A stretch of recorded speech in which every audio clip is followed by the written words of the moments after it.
Three people who admitted to being part of a large drug ring learning their punishment just this afternoon. Fox 10 News investigative reporter Brendan Kirby now joining us live from outside the federal courthouse. Brendan, these defendants were part of a group known as the Crossley Hill Boys. Yeah, that's right, Lenise and Byron. Federal prosecutors say that this group was responsible for at least 4 overdose deaths and numerous hospitalizations. The U.S. Attorney's Office in Mobile announced the indictment back in 2020 after agents had fanned out across the Gulf Coast to make arrests. In the indictment, it names a total of 42 defendants. The group operated in an area from Grand Bay to Theodore. Today, U.S. District Judge Terry Moore gave sentencing breaks to all 3 being sentenced today in light of their cooperation with prosecutors. Martin Melton, who went by the name MC, is one of the biggest players, but he testified against a co-defendant, and Judge Moore sentenced him to 13 years and 4 months, less than half of the 30 years that he had been looking at. 2 co-defendants also getting sentenced.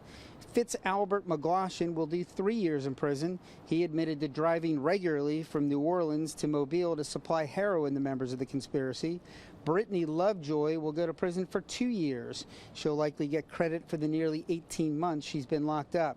She was in a relationship with William Whip Owens, who was convicted in the overdose death of a local woman last month. Judge Moore postponed sentencing for another defendant, Lisa Brokaw, to sort out a recent positive drug test that could affect her sentence. Court records show that she worked as a human heroin tester, traveling to New Orleans to ensure the drug's quality. Assistant U.S. Attorney George May tells me that federal investigators were on this group for months, conducting court-ordered wiretaps and undercover buys. Methamphetamine dealing never stopped, but the heroin and fentanyl became more in demand, that customers were looking for that, and they started trafficking greater amounts of heroin and fentanyl. Now, this is one of the biggest federal drug investigations in this area in the last few years. Next week, I'll be taking a closer look at how the feds broke it up. Reporting live outside the federal courthouse, Brendan Kirby, Fox 10 News.